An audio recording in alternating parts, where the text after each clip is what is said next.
Hello, bold ones, and welcome to episode 10 of Act Bold. Today on the podcast, I have international casting director, Cassandra Han, who has worked both in America broadly and for the past 20 years or so in Europe. So, Cassandra, welcome to the podcast. I'm thrilled to have you on. You're a fellow compatriot, another American in Yes. Europe. Another expat, another and, long-term expat. yes, and you came for the same reasons I did. It was love, Basically right? love. Amor, always Yeah. amore. Amore, amore. No, I've never even talked about that with you. Obviously, you speak Italian, right? I do. I work in German and Italian, I would say equally. German language roles, German language projects, Italian language roles, Italian language projects. Of course, often that is also English language projects, which sometimes is Italian actors who speak English or German actors who speak English. So it's a big salad for me of language. And our Yeah. family is super multiculti, Trilingual, I guess I'll right? say. Yeah. Yeah. Because your Yeah. My husband, kids are he's trilingual. Tyrolean, right? He's actually not Tyrolean. His mother's South Ah. Tyrolean, but he grew up in Milano, but he speaks German, Italian, English, and Dutch, all like kind of mother tongue. Oh, wow. He's, That's amazing. yeah. And he works with me in the casting. So he's Yeah, very I know. helpful linguistically. Lorenzo. Yeah, Lorenzo. Italian was the first foreign language that I ever learned. And it was the reason that I actually moved to Italy. I That's fell in so love with the nice. language. It's And that was beautiful. I that. love it. Yeah. Yeah. And the Yeah. food. And yeah, of course. That goes without saying. So tell me, because you've worked on the two different continents, you've worked broadly across three countries for sure. You work within Germany, Italy, also Tyrol, which is its own little region, and Yeah. the UK. So Hmm. what do you think are the main similarities? Let's start with that across the board when it comes to casting. I feel like the only main similarity is the end product, the goal, which is good casting. I Mm. think everybody's trying to do that and doing it, reaching their goal in quite different ways, actually, in my experience. And what do you mean by good casting, broad term? Good Yeah. casting. Actors who match the role well and who hit it out of the park acting wise. So I think those two things are very important. Of course, great acting is super important. But I also think that, you can have a great actor in the wrong role and it's all pretty obvious to everybody that doesn't work very well. So it's about chemistry. I always think it's almost like a partner, the role and the actor. And it's like just some people just have chemistry and some people don't have chemistry. And it's hard to describe why. But I think a lot of actors, I hear from them that they're always, if they didn't get a part, it's always, oh, what did I do wrong? What could I do better next time? Can you give me feedback? And certainly by the time you get to the callback stage, you've jumped over the bar acting wise that you're in there. So it's usually a question of chemistry in the end. It's Chemistry also with the role itself or chemistry chemistry with with the the other? role itself. Yeah. Both, of course, but I think the first thing is chemistry with the role itself. Yeah. And then the second thing is, of course, chemistry if there's another actor who's been cast already, or maybe it's an ensemble. And so you're trying to balance all the roles. So that can be very important. But I always tell actors it's your job when you're auditioning for something is to get consensus. It's not to impress people. It's not to prove Mhm. yourself. It's not to I don't know, whatever there are a lot of goals I think that actors sometimes have, which are slightly off because the goal is to get consensus for actually sometimes a quite large number of people that you're the right actor for that role. So when you say consensus, you mean consensus with the director, with the producer, whoever? There's a good number of people who have to sign off on cast, especially the main Yeah. actors. Sometimes it's a corporate ladder. So it's first the casting director and the director and then the producer and then possibly some other producers that are responsible for the production. It can be also a number of different people. It can be the distributor if there's a television deal there. It could be the network. It could be the streamer. It could be certain different people within the streamer as well. There's a whole corporate structure there. It can be a lot of people who have to approve it. Yeah. Now, the streamers, they're known for having more eclectic, eccentric shows, right? They're able to niche down with the shows. Do you find that they're more creative and open in their casting as well? Or is it as much corporate as? I wouldn't say it's a question of creativity because I think also everybody that's working to do a show wants it to be as good as possible, wants to put out a great show. And part of being a great show is about creativity. So I wouldn't frame it in that thing. I would say that streamers generally don't have a need for distribution. So they can therefore get rid of the world salesperson, a national distributor, a broadcaster. They're going to come on to a project. And of course, the producers need them to come on to close the financing. They're going to come on because there's something interesting to their viewers. So it's like the world salespeople are selling to distributors. The distributors are going to buy something if there's something interesting there. So if you already say it's a German project and there's a big German star in it, but you already have a little bit, not a little bit, you already have a big leg up to people who have no stars. So I always suggest to producers, though, to try to only take the number of name actors which you need, which are existential for the project, at least at the beginning. Then you can, okay, it'd be cool to have a name actor in this cameo because that would be fun, etc. But a lot of times I think people approach with bigger names are better. And that's definitely not true. And I think Netflix has clearly shown that because when you work on a Netflix project, often you get the directive, we don't want any stars, we don't want any names, we just want the best actors you can find I very love free. that. That's Yeah, amazing. I Do love you, that too. is it because that they just want literally the best actors, or is it also budget, or is it a little bit of both? Or Like I said, they don't need distribution. They have distribution. They have 180 countries or whatever it is. Their distribution is in place.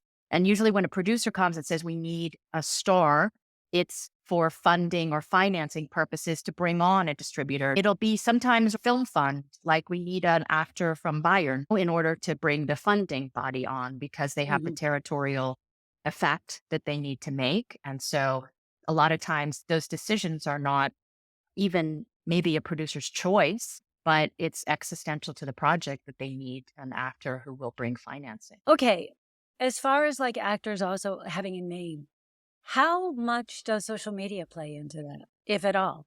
It plays a bigger role than I would like it to play, to be perfectly honest. It's a thing lately in the past years that couple of years, not before that you start getting suggestions for role for, and then I've never heard of they're not an actor. When I look them up and they have 80 million followers or something, I'm exaggerating, but and so you see that I understand why they do that again, because they need to, it's like you're creating a product, which is a creatively created project or artistically created project, but you also need to sell it. Of course, for the marketing department of the production company, if they're going to try to get some buzz onto the project, it helps them to have actors who have a big following. Now, it depends on the project. If it's a serious drama set in the 1900s in Poland, just making this up, a social media person is probably not going to be the best choice.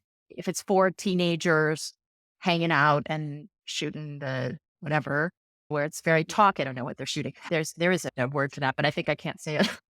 You You know can what I say mean? it. I don't care. We'll say I can shoot the say it shit. anyway. Shooting the shit. Yeah, exactly. Then, okay, like an Instagram or a TikTok star, why not? Let's audition them and let's see. Let's talk to them. Is there like a minimum number of followers that people are looking at?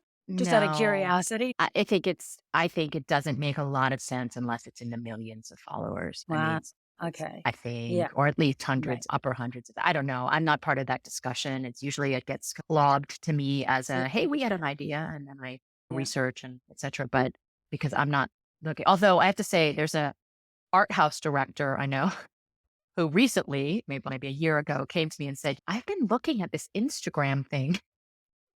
And you can really tell a personality from that. It's really interesting what the actors post and what they think about, and whether I could see them in the role more because of the types of things that they post, if it's like a political thing or they're very philosophical. So I was really surprised that social media has seeped into that. It's not like we're making decisions based on it. It's, oh, that's interesting. So I started putting like Instagram links in, but that for him, that was like a creative thing. It had nothing to do with the number of followers. You see like their essence and stuff. Yeah. I think it is true to a certain extent. I think it's becoming more true. People Yeah, seem to be putting themselves more authentically out there online, willing to not filter themselves. absolutely. I've never seen anybody say, we have to take this actor because they have a big following. It's usually just like somebody gets put into that.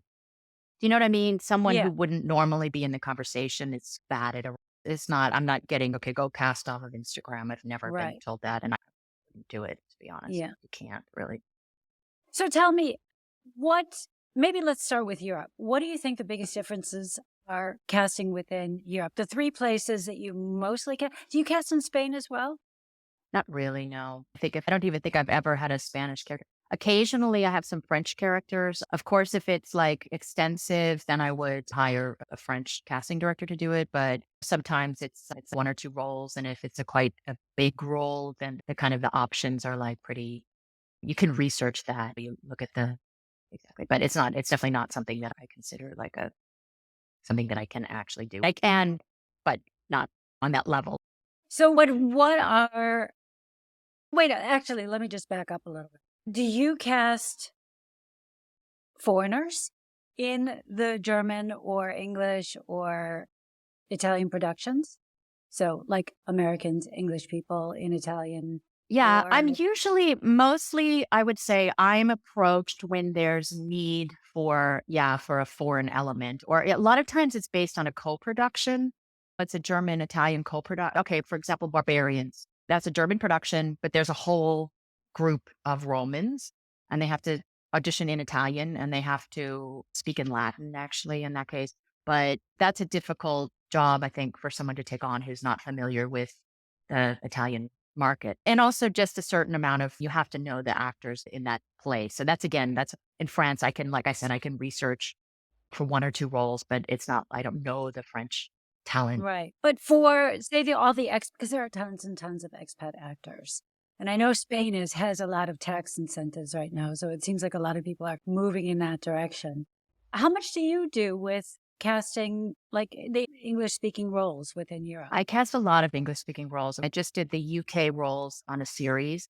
And about halfway through, it's a real problem with Brexit now. We used to get all of our kind of American actors from the UK. And now, because of Brexit, it takes a long time to get the work permits and it's not an easy process. It creates extra stress.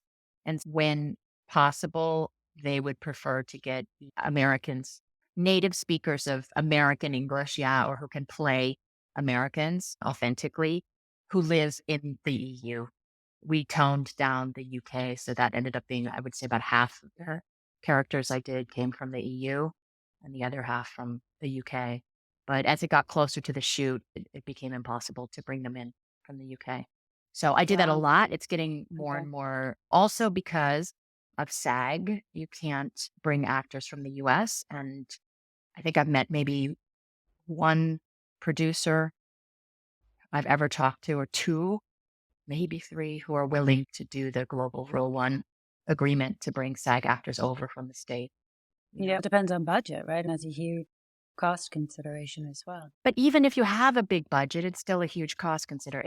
For me, it depends on the only reason to bring an American actor is if they're bringing some money to the project in terms of bankability, which is a shame for American actors living No, it's not. There are outside. tons of them here. Yeah, yeah, sure. And you all live out of jurisdiction, so it's fine. So even that, I want to be clear about that. Even if you're in SAG, but if you live outside of SAG jurisdiction, it's fine. Yeah, I just did a huge SAG film in January that was shot in Serbia, but I think, the only one who wasn't any longer because I used to belong to SAG, but I've just been here too long and it didn't make sense for me.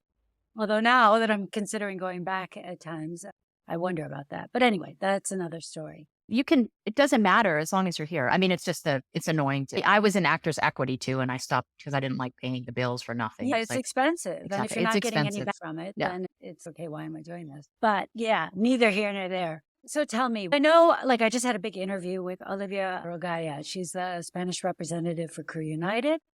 And so it was very interesting to talk to her. She's not a casting director, she's also an actor. But it was very interesting to talk to her about the differences between Germany and Spain as far as preferences in headshots and in show reels. How is that from your point of view as a casting director? Yeah, the process of casting in Germany is quite different. In terms of taste or what is usual for headshots and things, I think that's more me personally. I think it's more casting director specific rather than country specific. Of course, there are probably some trends or whatever. And also, it depends on how long you've been doing it because there's some old school ideas and then there's some kind of newer school ideas. And then there's sort of people in between. And it also depends on the project. It totally depends on the project. It depends on what if you're doing something for a studio, they have really specific technical things that you have to fulfill that are quite difficult, not difficult. They're just very specific and very, Like what? this is an example of a technical thing. So I worked on a project once where there were two different scenes and they had actually wanted it all in one take, kind of one scene together. It doesn't have to be one take. It could be two different places because they were two different places. They wanted it also. And so I had done it in two because she had, I don't know, it was miscommunication between me and the casting executive. And so she's, oh God, sorry, I didn't make it clear, but this is how they want it. Okay. So I had uploaded, I don't know, 35, 40 tapes onto their platform. And then so I had to redo it again. So I had to splice together the two scenes and then upload it again. And this is also, it's like, I'm in Rome at that time. So it was like now 2:00 in the morning. I edited it all together and then I uploaded it. And then she was like, there's one black frame in between the two takes. Could you take those out? Oh, And I was like, yes, I can. Of course I can. Absolutely. If the director doesn't want a black frame, he does not get a black frame. There's no discussion. And so I did it. So I had to stay up till, I don't know, 6 or 7 a.m., taking it down, cutting out the black frame, putting it back up. And then I had to go get a train directly out of Rome. So that's the kind of thing I'm talking about. It's just, they want lighting, the studio, the image has to be good quality. The sound has. I think that kind of stuff goes without saying that you need to see the actor. Yeah, this is going a little bit above that. It's a little bit higher quality than that, of course. We had to do it. You're talking about when actors come into your studio. Okay, not as Yeah, in that case. But for example, there's definitely like a whole school of thought about neutral background. It used to be like blue and now it's gray. There's sort of trends about the color, a lit room, completely neutral, nothing in the back, nothing noisy. And then I've seen a lot of actors make very good use of not doing that. And I am fine with it. But other casting directors, whether in America, UK, Germany, or Italy, could say, no, Deb, we want the neutral thing. We want the classic thing. No, do you think that would, like, if somebody were to have a background that's obviously not distracting to the character and the role that they're playing, but have a background that's not a neutral gray backdrop or a neutral blue backdrop, would that count somebody out of a certain audition?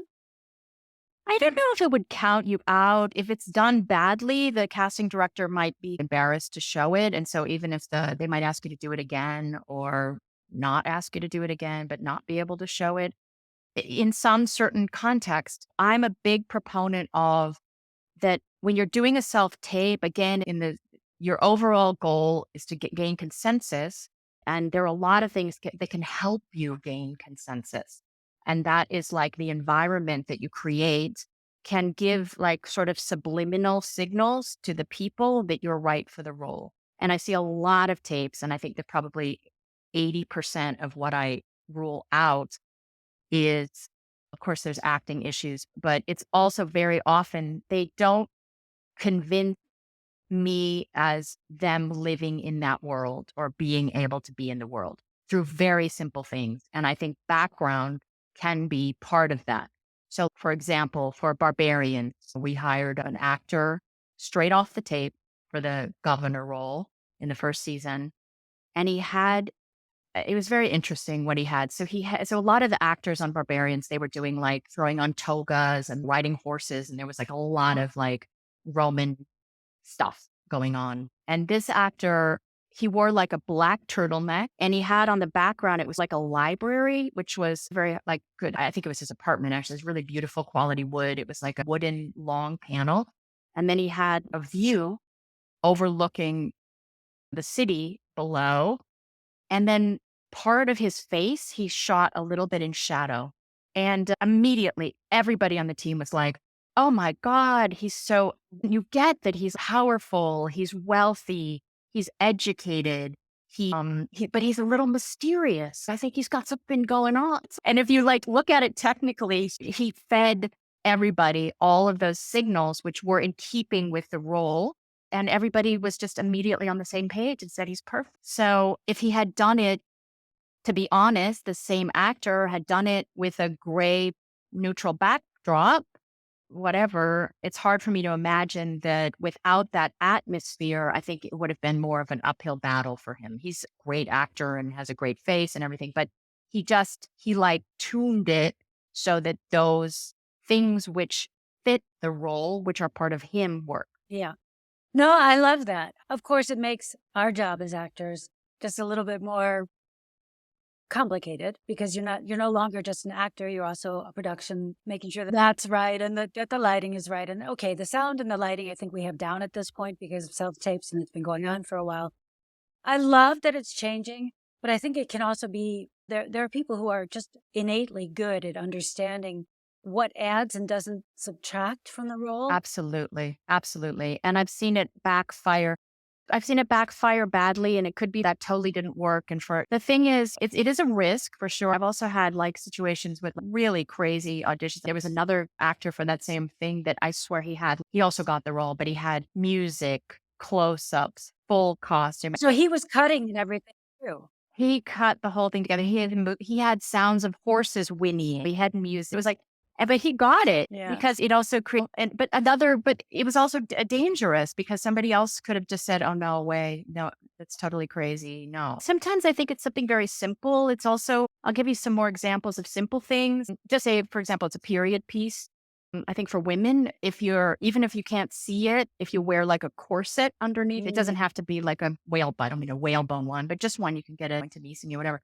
It just holds it makes you sit in a different way, makes you stand in a different way, makes you hold your body in a different way. That kind of thing. If it's some street young punky, like a cement wall that looks urban as opposed to your pink flowered bedroom, it's helpful.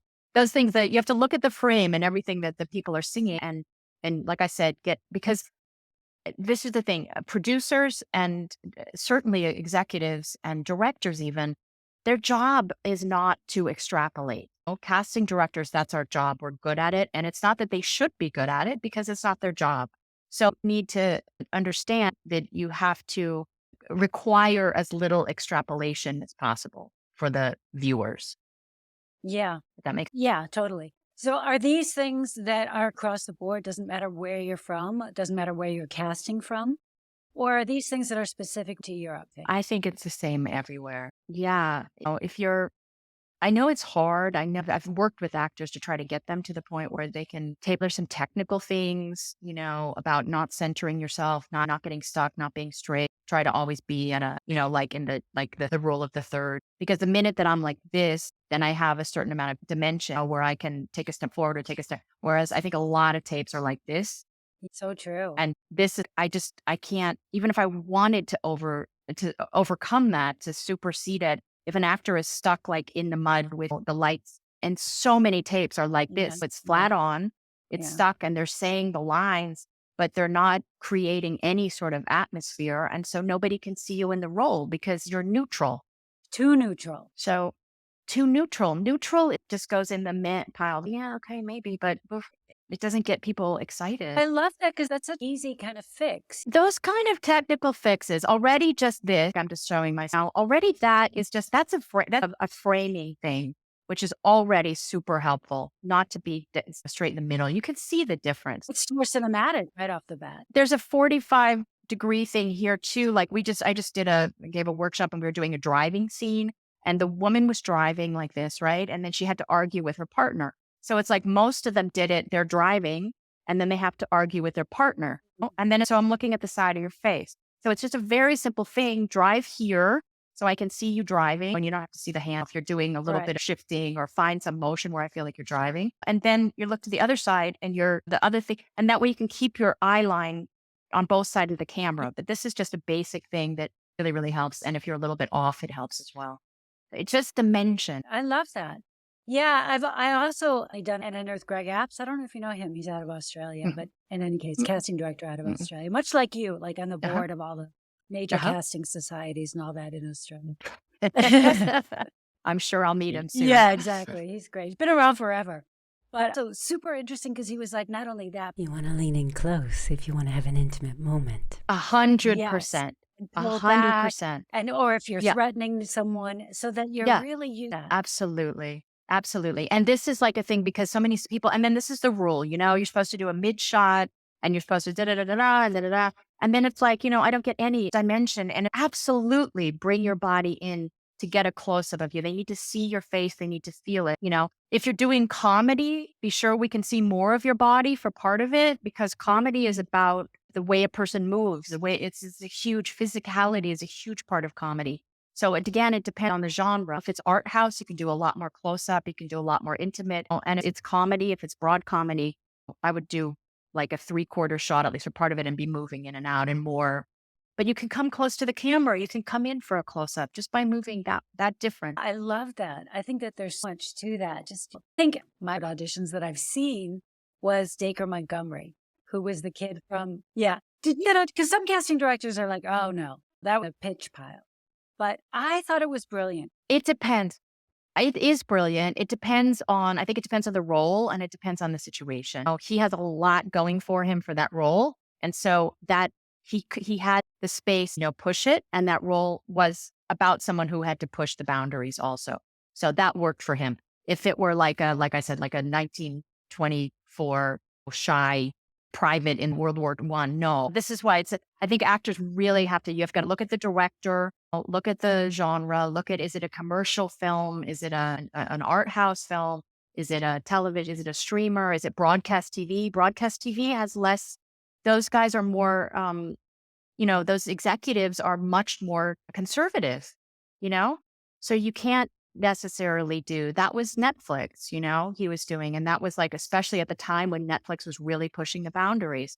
And Stranger Things was kind of over the top too, which he sort of was. Absolutely. That's what I mean. Yeah. You have to look at the genre. I mean, I worked on this project for Terrence Malick, for example, and the little kids, like we were looking for the kids. And I just said, can we go out to the farms, shoot the kids outside? And of course, and that was great. And that's what we did. We went up to the farms because he's all about nature, he's all about natural light.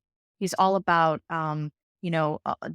he's okay with kind of long shots of these kids running around, their faces and stuff. He was like, I finally see the kids. And he loved it. But another director who, like I said, who works for broadcast TV, that's totally not going to fly. So know your audience is really important. Yeah. So what do you think, is there any one specific quality that you feel like actors who consistently audition well, that they bring to an audition? Obviously prepared and all that. I mean, just showing up on time, all the main things they have. I think they're the ones that don't get their feet stuck in the mud and don't get frozen. And so in so doing, they're bringing their personality to it, because I think and making strong choices. Mhm. It's all about strong choices, because if you're going to send in a tape, it's a risk anyway. You could do that and just do it, really make a strong choice. And by strong choice, strong acting choices, even if it could be considered wrong, not that it's wrong, but not how the director sees it. For example, the director and I will talk about it, or maybe even before I show it to the director, I would say, okay, actually, that's not what the director's looking for. Do it again, but I'm immediately interested in that actor if you're bringing strong choices to a tape. Because then I have something to look at. I have something. It's not neutrality. It's not like just a blob of unformed something, a blob of clay. Make a sculpture, and then I might say, oh, like take off the ears and put a hat on, and that thing you did, whatever it is. It's a stupid metaphor, but do you know what I mean? Show me something that is strong and bold, and then we can start talking. Because like I said, 80% of tape get knocked out just because they're just too neutral. It makes sense. I get it from an actor's point of view, obviously, that, I know a lot of actors feel like they just I want to show you that I can act, but I don't want to be too strong in any one way in case that's not right. Yes, absolutely. And I understand that fear, but this is what I'm saying. I'm saying the actors that book are the ones that overcome that fear. And I'm sure that they dealt with it at some point, because I think all actors do. But the ones that book are the ones that overcome that fear. And like I said, give us a window into you in that role, in that world, and ideally bring another piece to it that we didn't expect or didn't see. That's really great when an actor can do that and say, oh, wow, that's a side of that character I didn't know about. I didn't see. I didn't think of it in that way. then all of a sudden you're having a conversation with the director, which is like an artistic collaboration. I love that. And surprising, right? You're bringing something that Surprising. Yeah. Yeah. You have to fulfill the basic things, the basic elements. As soon as you start bringing layers, as soon as you start bringing some surprising element, something fresh, something unique, it's just a different conversation. Yeah. Yeah. So what's your favorite role, or maybe you don't want to say role, what's your favorite project that you've ever cast? Oh my gosh. I have to say, I really think that the one I just finished, the $1 trillion, The Wiedemann and Beck thing. What was amazing about that? the producer was phenomenal, is phenomenal. The directors, I worked mostly with Florian, with the main director, and there was another director who was great as well, Isabel, but she came into the process a little later. Just like very, very detailed always and about everything, but in a very pleasant, relaxed way. Of course, there was like some stress that we had about things, but I don't know. It's just they're just amazing people. I love Florian. He's really good and he's very nice to work with. Florian Baxmeyer, and Kirsten Nomsen is the producer. And I don't know. It was like fun. It was like super fun, the whole thing. So that's great. Oscar Ruler is great too. Completely different. I mean, of course, total art house, very specific Oscar, but I love working with him as well. He's very challenging. Like the bar is really, really high all the time. And so that's, you just something you have to be totally aware. I mean, not that the bar wasn't high in the other project, but it's, he has a very artistic sense because he's always looking for a specific type of actor, although he's open to it's not being as he saw it, but he there's a certain style of acting which is like slightly elevated, but it's not it, but without going over the top. But that's strong choices. That's bold. That's what he's looking for. And it always has to be 100% authentic, type, elevated style. So heightened. That sounds like a fun project too. I kind of like that style, to be honest. I think it's a lot of fun to do. He is amazing. And I think he's from a historical standpoint in Germany. And he's a director. Every film is very different. Oh, he's willing to take chances. He stands by his vision. And if you look at his body of work, it's just extraordinary. Terrence Malick, that project, I didn't do the main cast on that. I did the supporting roles out of Italy and like I said, the little girls, the daughters we found. So that was super fun. Ford versus Ferrari was really fun. That was again only Italy casting. Yeah. But that was a great project too. Is there anything that actors should keep in mind as far as getting on your radar? How about that? Let's start with that, because I'm sure that's something a lot of people want to know. Yeah, it's really hard. It's so hard. The bottom line is, unless I'm working, we have a very structured work thing. So at some point, I'm looking for a specific character, I'm working on this one and then that one. And maybe in the afternoon, I'm working on the other one. So unless you fit exactly the thing I'm looking for, everything's just white noise. And to be honest, it's soul crushing to receive 30, 40 emails a day that I used to try to respond to. But if I responded to emails that I get, I would do nothing else but that. And I wouldn't be able to do my job. Now there's so many channels. So it's like LinkedIn, Instagram, WhatsApp, email, Facebook. And so many, I would definitely say, don't ask, can you look at my headshots and tell me which one you like the best? Don't do like long story. I just flip by it. And it's like advertising. You come home and then you have all those things stuffed in your box. And it's really hard because I know that every one of those people is working super hard, and I love actors and I want to support them. And I do many things to support actors and to keep the space safe and to try to make sure that the process is as human as possible.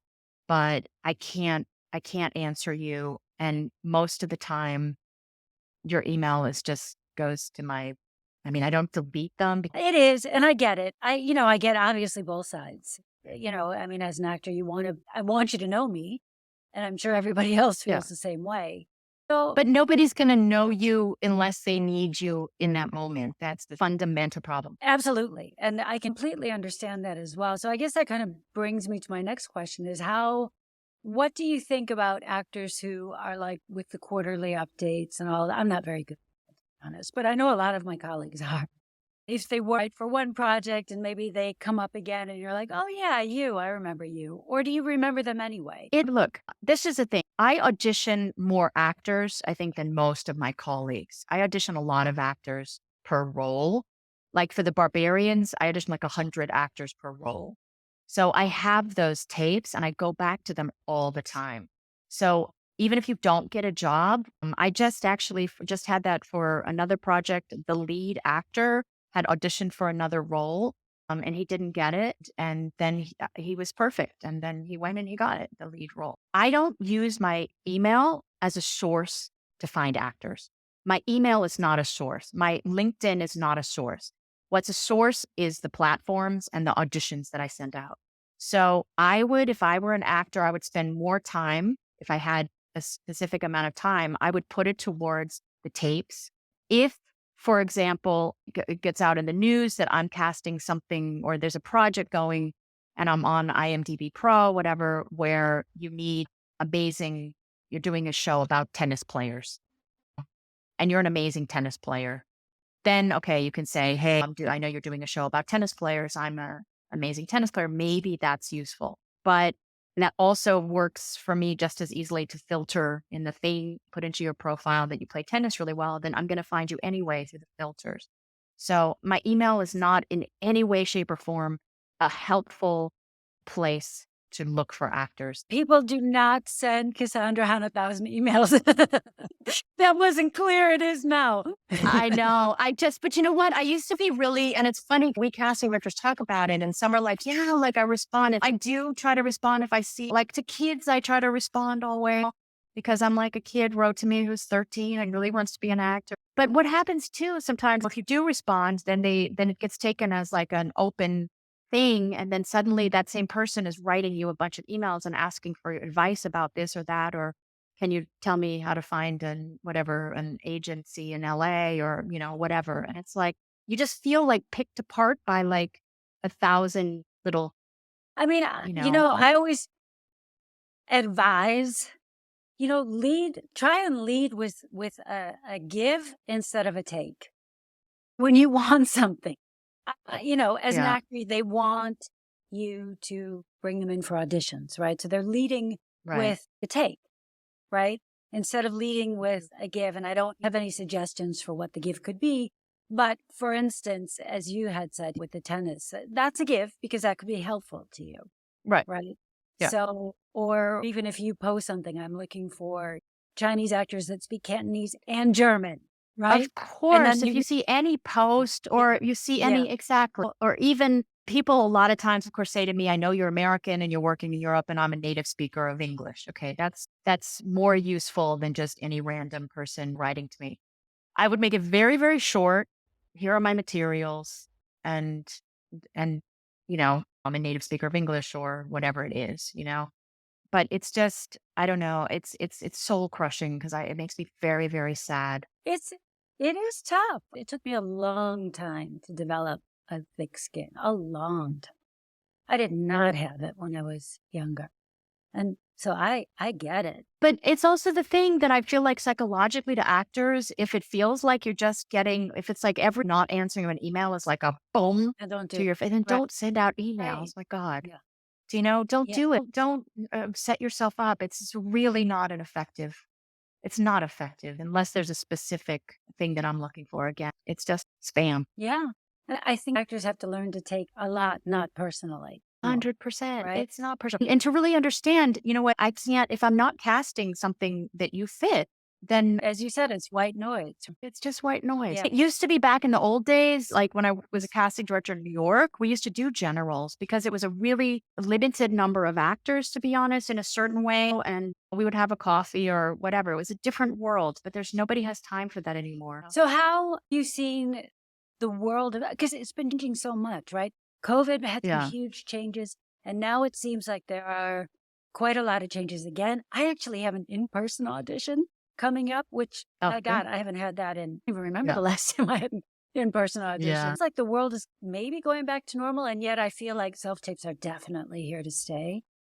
No, self-tapes are here to stay. There's no discussion. I don't think that's a bad thing. No, I don't think it's a bad thing at all. Look, there was a huge uproar in LA, and I'm sure I don't know if you know about it or we talked about it, but about self-tapes because there was because I think that there are certain actors who benefited from being in the room because you can only bring in a certain amount of people if you're going to do a first round of auditions in the room. So those actors, I think, are now, they don't have that corner on the market that they used to have. So I understand that's frustrating. But self tapes allow, and I was doing self tapes for years before Corona. I've been doing it for many years. Yeah, that's how we met. Yeah. That's how we met. Yeah, exactly.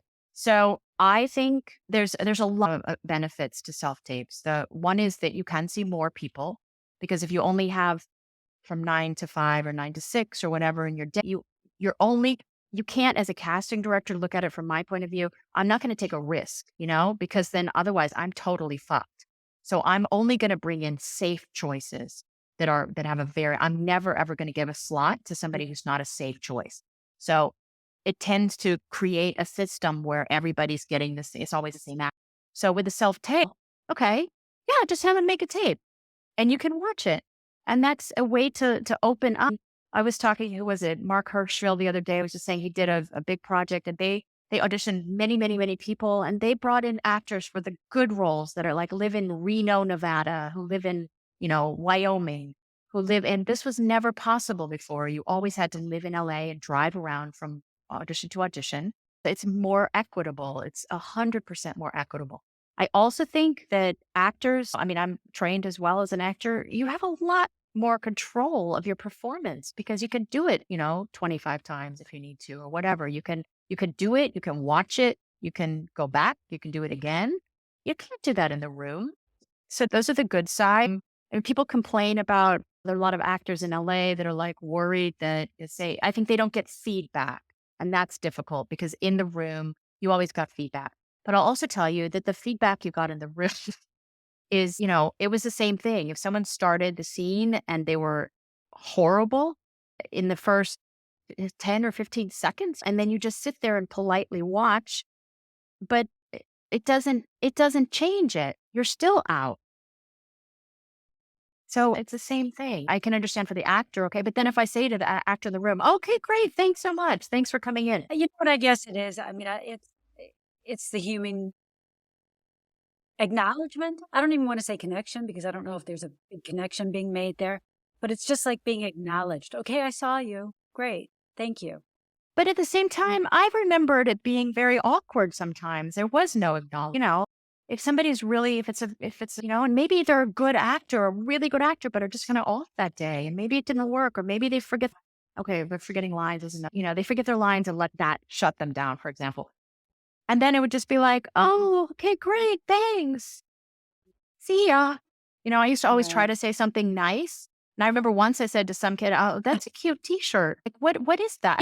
But because I had nothing to say, because I don't like to lie. It's like, so I think, to be honest, it's, that's its own thing too, is performing in the room and being able to wait in the waiting room for a long time and then go in and then be on your feet and make it happen and deal with the people in the room. That's a skill set also. So, and of course we go to the room when we start working, when it's down to a callback list, then we are in the room. You're working with the director, you're working with other actors.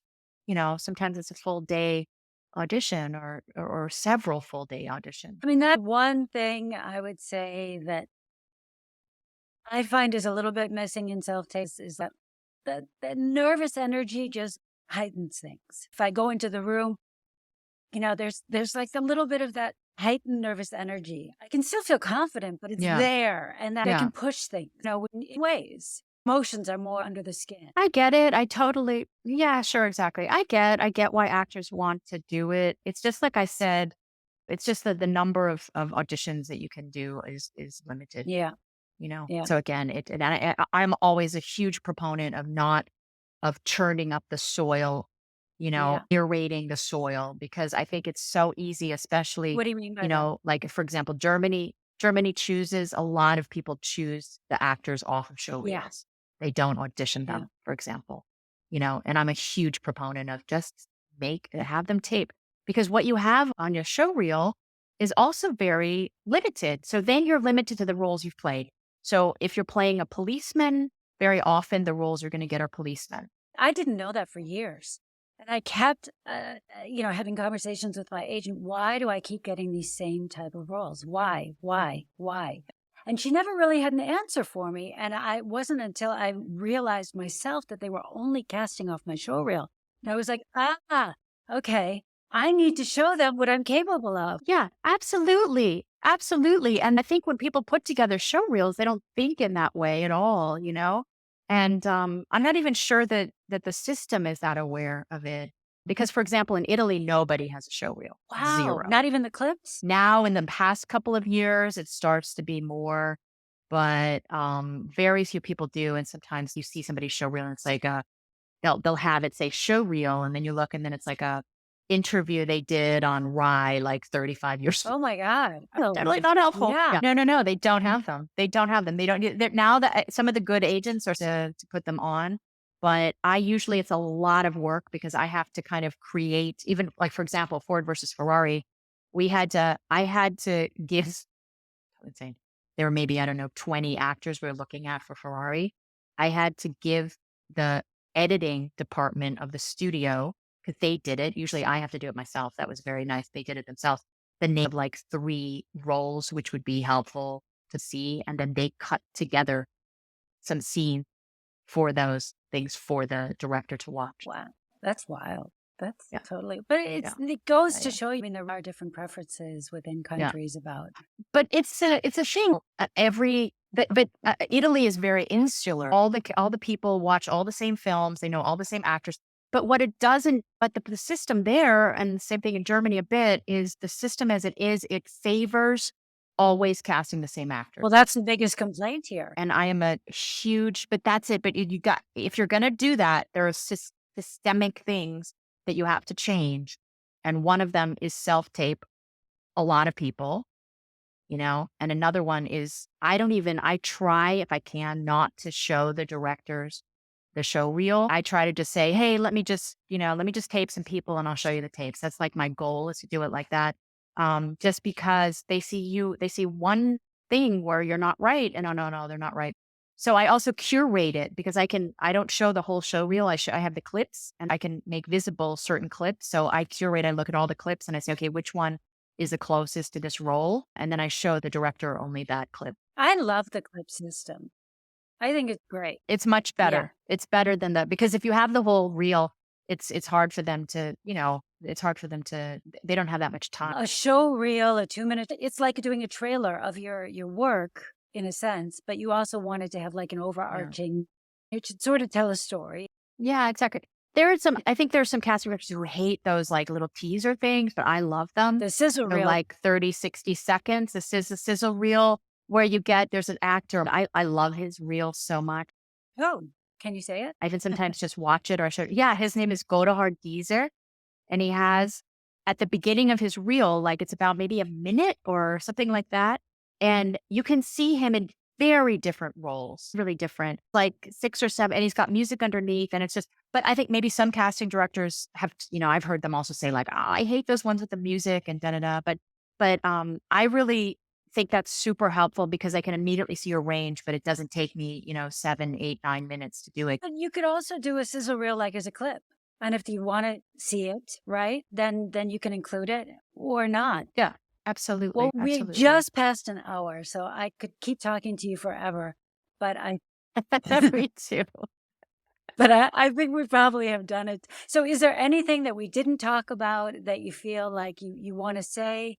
You know what? I'm trying to say this on any time I'm anywhere around any actors. I try to say, never take your clothes off in an audition, whether live or not live. It's really an issue. And I just read an article about it. Actually, I don't want to say who it is, but it's a well-known male actor who was asked to take his clothes off in a hotel room and feels like his agent dropped him after he didn't do it.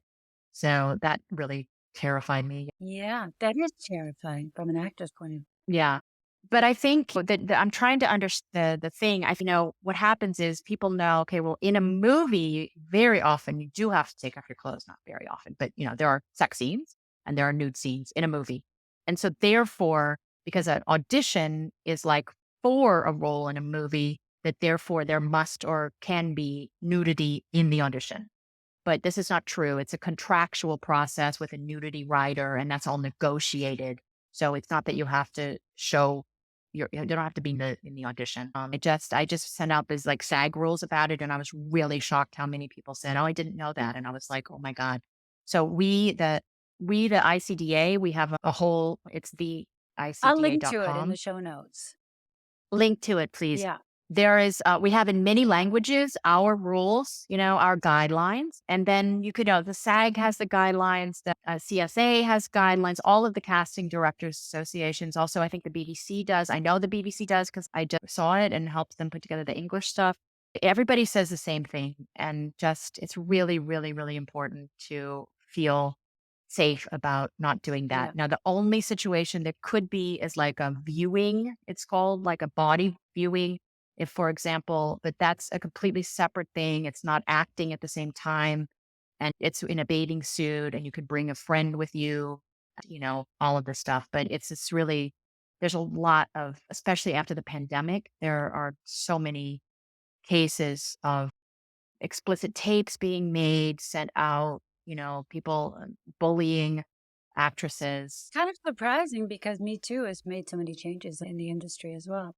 It has, but I think everybody gets it and is behind it, but I'm not sure that it's 100% clear what is meant by, that's this thing. Because like I said, because people can be convinced, well, in a movie, I have to take off my clothes. Even in the movie that I'm auditioning for, I have to take off my clothes. Therefore, in the audition, I would have to do that. I could see where people would make that connection. But so it's good that you're putting that out there. Very, very easy to convince actors that that's necessary. Yeah. Yeah.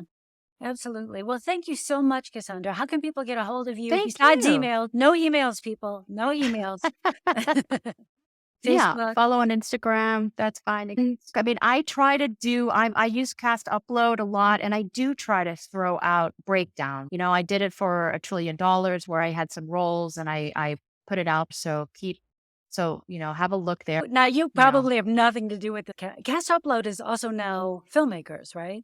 Yeah. When, I don't know why they don't do it like this. I have to have a talk with those Crew United people. But like with Actors Access, if you sign up to it, then you get a casting breakdown whenever there's something that's appropriate. But they don't do that here. So you have to be constantly. Do you know why? It's because, no, but you know what? That's a bummer. I'm sorry about that. Yeah, I don't know. That's the thing. Yeah, they should have it like that. It's because people don't really send out breakdowns, and they certainly don't do like open call kind of situation. But when it's already posted, if it's appropriate, like they know based on you should just, and you're paying for the service, you should just get. Exactly. Intelenta does send out, I think. They do. Yeah, exactly. Yeah. So it depends. I just think breakdowns are not a part of German casting, and that's fundamentally a German site. Yeah. It's probably the origin of that. Although they're doing a thing later on today about Greece and Spain, cool. we just did, Wow. and Poland and the Balkans and the. Yeah. Cool. Yeah. It's great. I love it. It's Italy. a lifesaver. Yeah, it's great. amazing. Yeah. I wish that there were more. I wish that every actor in the world was on Cast Upload, to be honest. I really like it. So it's just internally for us, the way that you show producers, director, you can make different, you can curate everything in a very, very good way. Yeah. Well, Cassandra, again, thank you so much. I'm going to just say goodbye. Thank you so much for listening or watching, whatever you are doing. And make sure if you did like this episode to make some comments in the comments below. You can even take a screenshot and make sure to tag Cassandra Han on Instagram and me as well, and Alexander-Sieder. And if you do that, I will share your stories on my story. So thank you once again for joining us. Thank you so much. I really enjoyed talking to you.